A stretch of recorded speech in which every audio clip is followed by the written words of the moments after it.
હવામાન વિભાગે ચોમાસા અંગે આગાહી કરી છે। ગુજરાતમાં ચોમાસાની એન્ટ્રીમાં વિલંબની શક્યતા છે। વરસાદમાં વિલંબની આગાહીથી ખેડૂતોમાં ચિંતા વ્યાપી છે। પ્રી મોન્સૂન એક્ટિવિટી સક્રિય થતા આંશિક વરસાદની પણ શક્યતા છે। રાજ્યના કેટલાક ભાગોમાં 23 થી 26 જૂન સુધી વરસાદ થઈ શકે છે।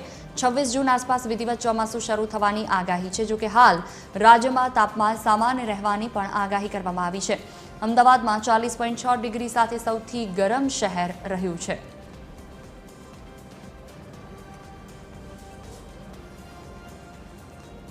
એસોસિએટ એડિટર અરુણ શાહ અમારી સાથે જોડાયા છે। જી અરુણ, જે રીતે વાતાવરણમાં સતત બદલાવ આવી રહ્યો છે, પરંતુ વરસાદની કોઈ સંભાવના હમણાં 10 દિવસ દૂર સુધી દેખાતી નથી, તેનું કોઈ ખાસ કારણ? જોઈએ આપણે વાત ચોક્કસ સાચે કેરળથી જે રીતે ચોમાસાનો પ્રારંભ થયો છે અને જે દિવસે આજથી સપ્તાહ પહેલાં કેરળથી આ ચોમાસાનો પ્રારંભ થયો ત્યારે ગુજરાતમાં પણ હર્ષ અને આનંદની લાગણી છવાઈ હતી કે આ વખતે વરસાદ વહેલો આવશે અને સમયસર આવશે અને લોકો આનંદમાં છવાઈ ગયા હતા।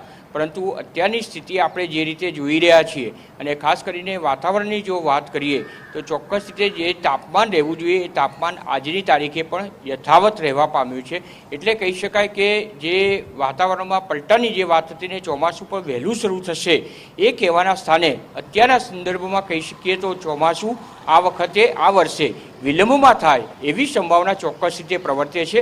દર વખતે જોઈએ તો લગભગ 15 જૂન આસપાસ એટલે 15 જૂન આસપાસ ચોમાસું શરૂ થતું હોય છે અને સારા પ્રમાણમાં વરસાદ 15 જૂનથી શરૂ થાય છે। પરંતુ અત્યારની સ્થિતિ જોઈએ તો આજે જે રીતે તારીખ થઈ છે, જે રીતે 17મી જૂન થઈ ગઈ છે અને છતાં પણ હજી જે રીતે તાપમાનમાં જોઈએ તાપમાન સામાન્ય રહેવા પામ્યું છે।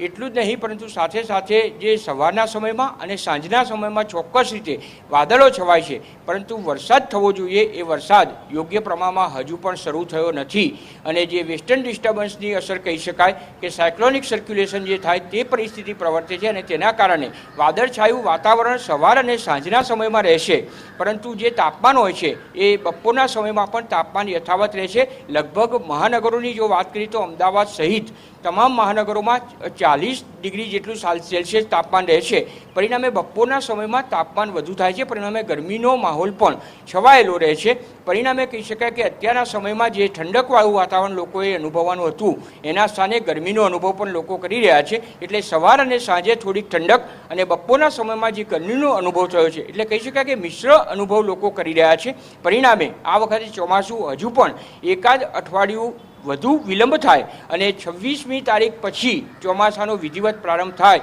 એવી શક્યતા લાગે છે। ચોક્કસ રીતે કહી શકાય કે પ્રી મોન્સૂન એક્ટિવિટીના કારણે વાદળછાયા વાતાવરણના કારણે ગુજરાતના અમુક ભાગોમાં ખાસ કરીને જો દક્ષિણ ગુજરાતની વાત કરીએ તો દક્ષિણ ગુજરાતના અનેક ભાગોમાં વરસાદ થશે, પરંતુ એ નહીવત વરસાદની શરૂઆત થશે અને સત્તાવાર રીતે વિધિવત રીતે ચોમાસાના પ્રારંભની જો વાત કરીએ તો 26 તારીખ આસપાસ ચોમાસાનો વિધિવત પ્રારંભ થાય એવી આગાહી પણ હવામાન વિભાગ દ્વારા વ્યક્ત કરવામાં આવી છે। જોઈ બિલકુલ, તમામ જાણકારી બદલ આભાર।